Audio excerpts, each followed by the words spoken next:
Good morning, everyone, and welcome to the recorded webinar about introduction of cryptocurrency. I just want to say thank you for visiting BitJucate and watching this webinar. In this webinar, I will introduce you to the world of crypto. Here's what I'll discuss in this webinar: history of money and what is Bitcoin. Today, we will talk about what is Bitcoin. But to better appreciate and understand the reason behind or why there is Bitcoin, we will need to look back in times and understand what is the history of money. I'm sure that this has been discussed before in schools when we are still young, but I'll give you a refresher because some people have already forgotten it. The history of money is a fascinating journey that spans thousands of years, evolving from simple barter systems to the complex financial systems that we use today. So first we have barter system. People exchange goods and services directly. For instance, a farmer might trade his vegetables for meat with a hunter. But here's the problem. Barter required a double coincidence of wants, meaning both parties had to have what the other wanted, which was inefficient and limited trade. So let's go back to the example. Since the farmer wants to trade his vegetable for the meat of the hunter, but the hunter does not want his vegetable, but instead the hunter wants fish. What happens? The barter trade will not happen because the needs and wants of the hunter is different. As people grow smarter, they realize that goods and services that they are exchanging is not equal in value. The value of meat is different from the value of vegetable. The value is not equal. That's why gold bars or coins came. So how do we get gold? It's through mining in the mountains and such, right? It's very difficult to acquire gold, and that's why they made gold as a medium of exchange. For example, if someone wants vegetable, they need to pay 1 gold coin. But if someone wants meat, they need to pay 3 gold coin. But if someone is selling their house, for example, the buyer needs to pay 1,000 gold coin. The problem here is that gold is very heavy to carry, to bring it with you. If you're buying a house, then it is very hard to bring gold. Also, if you remember, during those times, a person or a people or an individual will need to bite the gold to verify if it is real or not. So, will the person need to bite 1,000 gold coins one by one to verify it? So, with that problem, paper money was created. Paper money is the money that we currently use. In United States, it's US dollar. In Philippines, it's Philippine peso. In China, it's RMB or RMB. In Korea, it's Korean won. And in Japan, it's Japanese yen. So when paper money was created, they only print paper money accordingly to their gold treasury. So let's say they have 10,000 gold coins. They will print, for example, 10,000 paper money. The paper money will be a substitute to the golds that they have because it is more convenient to carry and use.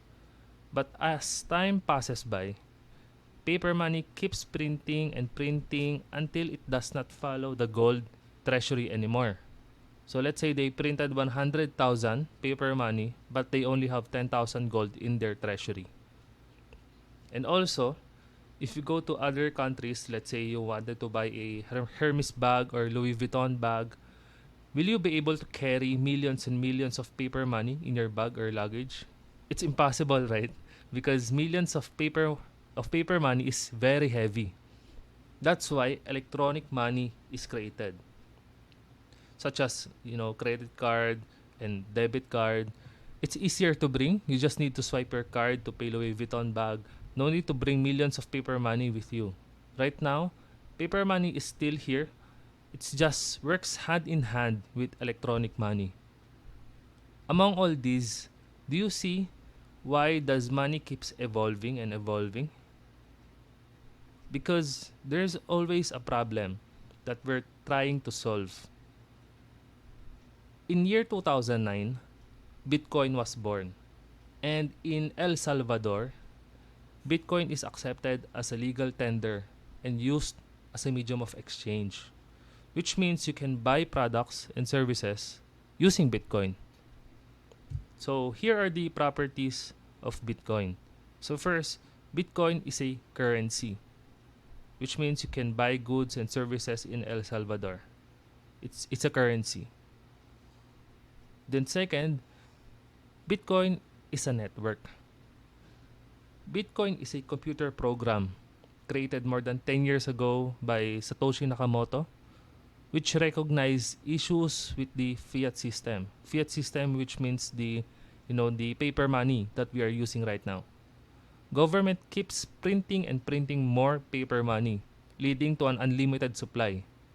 When money supply is excessive or it's over, there's too much paper money in circulation, the value decreases, causing inflation to rise, and when there is high inflation, the price of goods and services increases.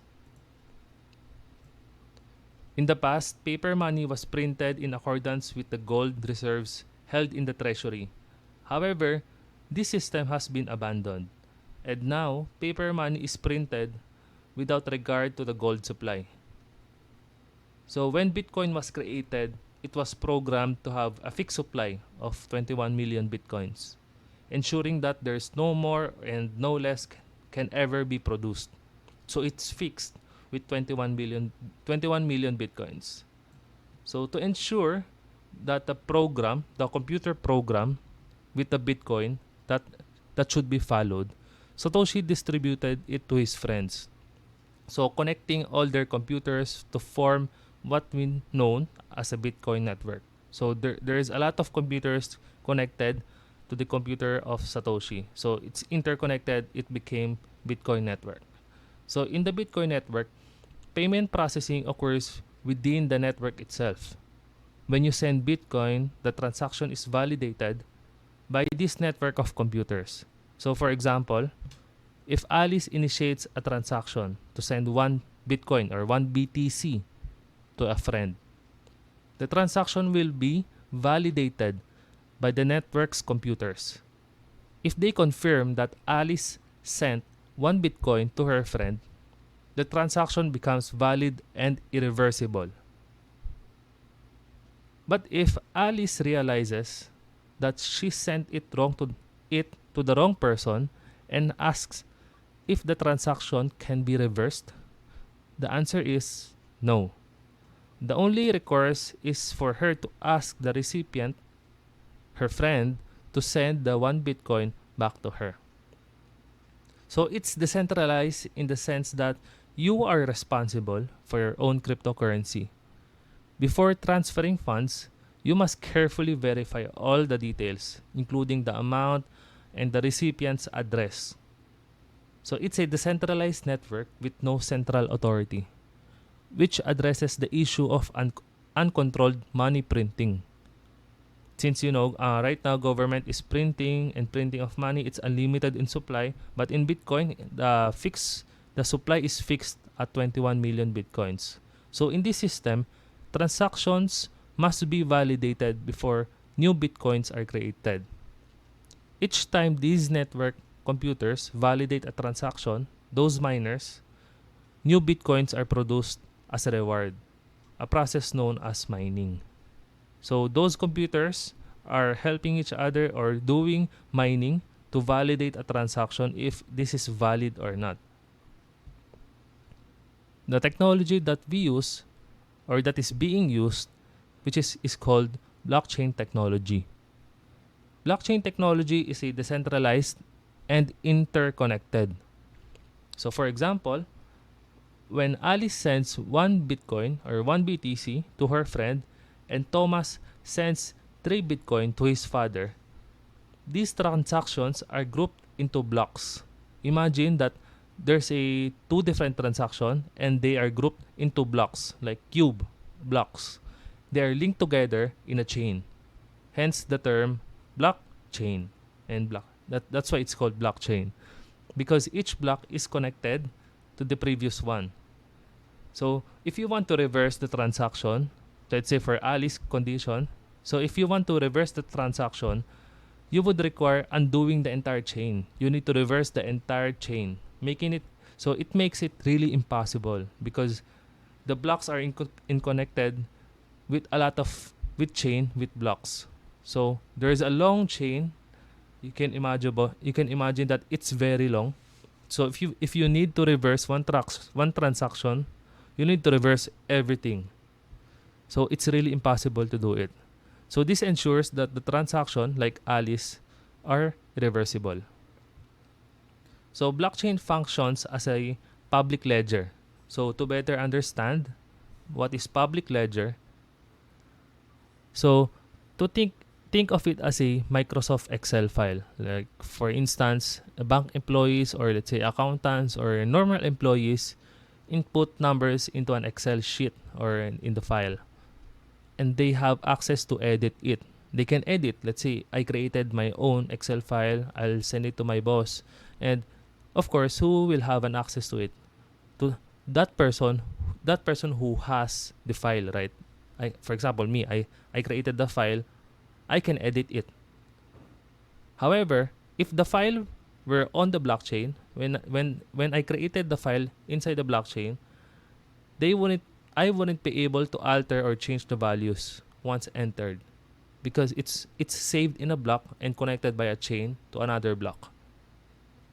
So if I want to edit it, I need to reverse all of the transaction inside that blockchain. So it's not impossible. So it's not possible, rather. Blockchain is a decentralized and acts as a public ledger, allowing anyone to view transactions. Recalling the previous example, so when Alice sent 1 Bitcoin to her friend, the transaction is recorded on the blockchain.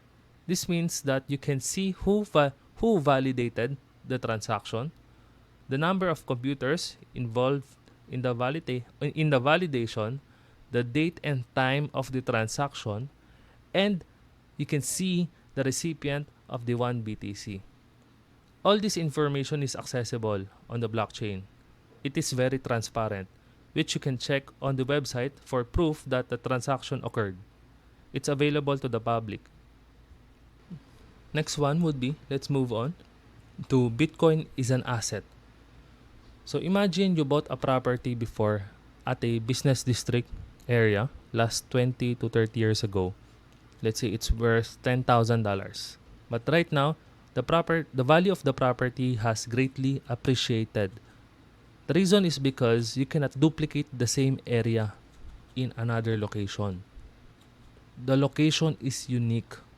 You cannot duplicate the land, and the land is fixed in that location or area, which means that the supply is limited as it's the only unique location, and the demand keeps increasing and increasing as there's a lot of people that wants to establish a property or live in that location. So this is similar to Bitcoin that has fixed supply of 21 million Bitcoin. Bitcoin started with zero value, but then when there's a constant demand with limited supply, the price value of Bitcoin keeps going up. So slowly, people are getting aware what is Bitcoin, people using Bitcoin, demand slowly increases. So this is similar with land property. All right, next one. I consider Bitcoin as a store of value. In the past, let's say in the grocery store, if you have $20 in your pocket, you can afford a considerable amount of goods or products, let's say your groceries. However, as time progresses, the price of commodities steadily rise or it goes up steadily, resulting in a reduction in the quantity of items that you can buy or purchase with the same amount of money. So this phenomenon is primarily attributed to inflation. So like for example, before in $20 you can buy a lot of things, like let's say 30 years ago. But right now, imagine you bringing $20 in your pocket. What can you buy? There's only a few items that you can buy, or maybe 1 or 2 items only. Correct? So in the case of Bitcoin, similar to property, its value gradually increases over an extended period of time.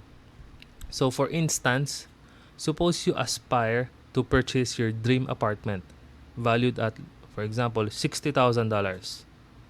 But currently, but you currently possess, or what you have right now is $50,000 only.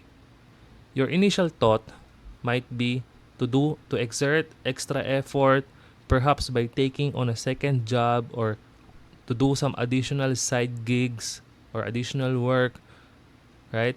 To accumulate the additional $10,000 needed to acquire the property. Let's say after 5 years of hard work, you finally have the required $60,000 to buy the property, your dream apartment. However, upon returning to purchase the property, you discover that its price has surged to $70,000. This unfortunate scenario illustrates the rapid pace of inflation, making it challenging to afford your dream property. So conversely, if you had invested in Bitcoin, after 5 years, you might find yourself not only able to afford your dream property, you can also buy a brand new car. That's my perspective on Bitcoin over the long term.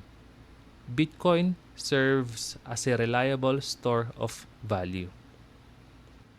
In the next video, I'll be discussing what is altcoins. Altcoins such as Ethereum, Cardano, Solana, and other cryptos, which are called altcoins.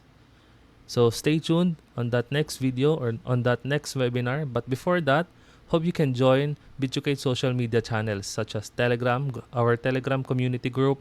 We post a lot of news there, memes. So it's a community in short. So you can, for example, if you have some questions about crypto or you have some problems, you can ask in that community group, and of course the community will be willing to help you out and engage with you. So yeah, and you can also join our Twitter. You can follow us, and in our TikTok channel, you can also follow us. We also post education contents there. And also lastly, on our YouTube channel. So we hope you can also follow us and subscribe to our YouTube channel and hit the notifications bar. So yeah, that would be really appreciated on my end, because on those simple likes and follows, it keeps me really motivated to do this kind of webinar, to do this kind of videos, to teach everyone on what is crypto, to engage them in the crypto world. So it really, only with those small actions, it keeps me really happy. So yeah, all right. Thank you so much, and hope I can see you in our next video.